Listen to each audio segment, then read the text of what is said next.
చాలా ఎక్కువ ఉన్నట్టుంది.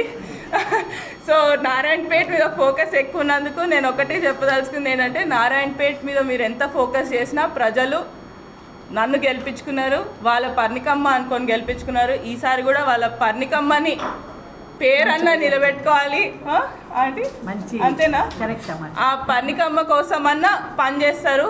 అదేవిధంగా వంశన్న కోసం కూడా అలానే పనిచేస్తారు. తప్పకుండా మెజారిటీ తెచ్చి తీరుతాం. ఇంకొక విషయం అమ్మా, ఫస్ట్ సీఎం అయ్యేది, మళ్ళీ ఇన్నాళ్ళకి భగవంతుడు మన జిల్లాకి అవకాశం ఇచ్చారు.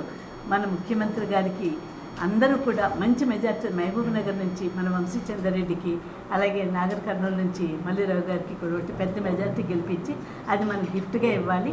ఎప్పుడైతే అది సీఎం గారికి మన పార్టీని గెలిపించుకుంటే మనం గౌరవించుకుంటున్నట్టు ముఖ్యమంత్రి గారు కూడా ప్రత్యేకంగా మహబూబ్ నగర్ మీద దృష్టి పెట్టి డెవలప్మెంట్ చేయడానికి ఎప్పటి నుంచో అంటున్నారు. నా జిల్లా వాళ్ళు నా మీద ఎన్నో ఆశలు పెట్టుకున్నారు, నన్ను ఈరోజు సీఎం చేయడానికి అవకాశం ఇచ్చారంట, వాళ్ళ రుణం తీర్చుకోవాలి అని అనుకుంటున్నారు.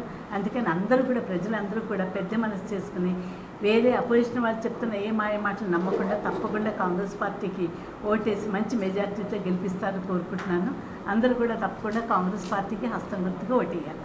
ఇంకొక నాకు వచ్చిన అవకాశంని నేను అయితే నా పార్టీ కోసం పనిచేస్తాను. That is very crystal clear అండి. మీరు దాని తర్వాత మీరు చెప్పండి, అత్తకి కోడలు పనిచేసింది, కోడలు అత్తకు పనిచేసింది.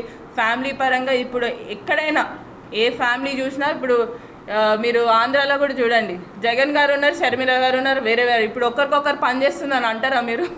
కేవలం ఇక్కడే ఎందుకు అంటున్నారో నాకు అర్థం కావట్లేదు. దాంతోపాటు ఇంకొకటి చెప్పదలుచుకుంది ఏంటంటే, ముఖ్యమంత్రి గారు మా నారాయణపేట్కి ఇచ్చిన నారాయణపేట్ కొడంగల్ ఎత్తిపోత పథకం అనేది కూడా మాకు చాలా ఇంపార్టెంట్ అండి.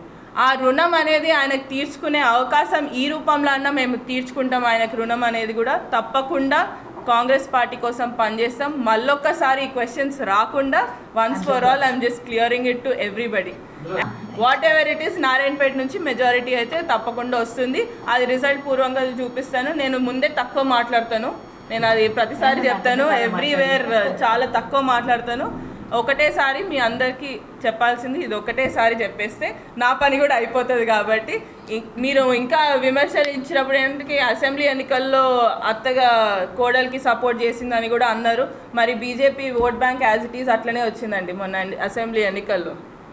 వాళ్ళ vote bank as it is వాళ్ళకి వచ్చినప్పుడు ఇప్పుడు అక్కడ సపోర్ట్ చేసిందని మీరు ఎట్లా అంటారు అనేది టెక్నికల్ పరంగా చెప్తే టెక్నికల్ పరంగా అది కూడా అంటాను. సో జస్ట్ థింక్, ఇప్పుడు ఒక పార్టీ నుంచి పనిచేసినాం, గెలిచిన అధికారం పార్టీలో ఉన్నాం, బీజేపీకి ఎందుకు పనిచేస్తాం? So that is completely false. కాంగ్రెస్కే పనిచేస్తాం. కాంగ్రెస్ని తప్పకుండా మీరు మెజారిటీ రూపంలో చూస్తారు.